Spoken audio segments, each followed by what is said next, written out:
Hey guys, welcome to my video channel. Today I'm going to share with you on how to photograph the Milky Way. Milky Way is beautiful, but to photograph it, the camera setting that used is going to be different than landscape photography. Before I start to talk about the camera settings, I'm going to tell you what's the right camera gear to photograph the Milky Way first. To photograph the Milky Way, the most important gear you should have is camera. Yeah, who doesn't know about that? Nowadays, most of the camera is capable to photograph the Milky Way, even certain smartphones. But of course, there's still a gap there in terms of image quality. But I'm not going to talk in detail about that because that's not today's topic. Rule of thumb, as long as your camera can shoot in manual mode, you will be fine. Next is the lens. To photograph the Milky Way, I would recommend use an ultra-wide-angle lens instead of a telephoto lens. Why? Because using an ultra-wide-angle lens will make the shooting easier than using a telephoto lens. I'm going to explain that in detail later when talk about the camera settings. Also, if possible, using an ultra-wide-angle lens with a wide aperture, at least f2.8 and above. For example, Nikon 14-24mm f2.8 or Samyang 40mm f2.8 or maybe the Sigma 40mm f1.8 etc. With a wider aperture, it allows your camera to absorb more light, which means that instead of bumping up your ISO, which can produce more noise, you can use a wider aperture at f2.8 to get the right exposure. Make sense? After the camera and lens, it is also compulsory to use a tripod because you'll be shooting using a very long exposure that involves shutter speed more than 15 seconds or even more than 30 seconds. You may not need to get a very expensive high-end tripod, but make sure your tripod is steady enough. At least it won't shake when windy, else you will get a blurry photo. Next, not compulsory, but I will recommend you to use a shutter cable release instead of pressing the shutter button on your camera body, which can possibly causing shake to the camera and result a blurry photo. So we try to prevent that. If you don't have a shutter cable release, then you can use the built-in camera self-timer function. That's all for the camera gears part. Now, let's talk about the camera settings.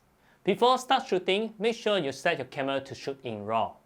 Also, turn off your camera long exposure noise reduction setting. This will double up the shooting time. And instead of using that to reduce the noise, you can always apply better noise reduction in later post-processing.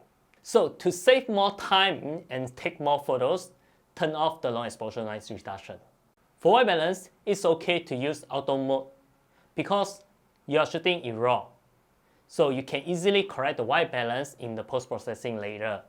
But if you are shooting in JPEG, there's no way you can fix that. So make sure you shoot in RAW. So that's the preparation, and now you come to the shooting. For the shooting, it's about the exposure triangle, which is aperture, shutter speed, and ISO. So we're going to start with the aperture first. For the aperture, just use the wider aperture that you have. If your widest aperture that your lens has is f2.8, then use f2.8. If the widest that you can go is f3.5, then just stick with f2.5. It's pretty straightforward.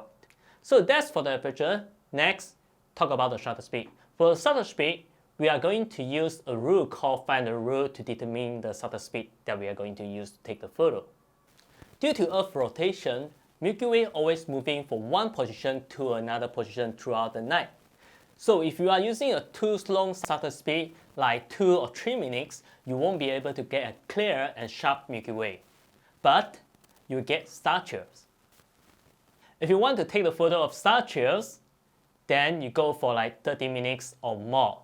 But please don't do it in one single exposure because that's going to damage your camera sensor. If you want to know about how to photograph the star trail, I may talk about that in another video in future. So back on the topic here, the finder rule. To use the finder rule is very simple. You divide 500 by the focal length that you use to take the photo, and you get the shutter speed that you should use. For example, if you're using a Nikon 40-24mm f2.8 lens and you're photographing at 40mm focal length, so 500 divided by 14, then you get 35. As long as your shutter speed does not go more than 35 seconds, then you'll get a sharp Milky Way. Well, by right. But in real life shooting, I often found out that even following the 500 rule, I can still get star chill. The stars are not pinpoint sharp. To solve that, easy. Just shorten the shutter speed. Instead of using 35 seconds, I would go for 25 seconds. If I'm taking photo at 24mm focal length, and based on the 500 rule, the shutter speed that I should use is 20 seconds, I will go for 15 seconds or maybe 18 seconds. Still, even the 500 rule is not 100% perfect, but it will give you a good head start. So I would still recommend you to use it as a reference. Now we already have the aperture, shutter speed set. The only camera setting left is the ISO. So how should we decide the ISO? Well, it's very simple. You can choose any ISO setting. Let it be 800 ISO, 1000 or maybe 2000 ISO. After that, you just do a test shot. Then you review the photo. If the photo appears to be too dark, then you boost up the ISO. If the photo appears to be too bright, then you just lower down the ISO. Simple as it is. There's not a single camera setting that you can use in all kinds of shooting conditions. So it's always important to always review your photo and fine-tune your camera setting accordingly. So that's all for this video. I hope this will help you in getting your first photo of Milky Way. If you don't know where to go for the shooting, you can check out my blog post in the below description, where I share some of the best locations in Malaysia to photograph the Milky Way.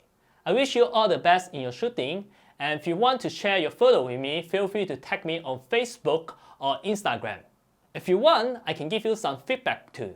You can check out the description for my Facebook and Instagram account. So see you next time, and don't forget to like the video and subscribe to my channel so that you won't miss out any future episode. So see you.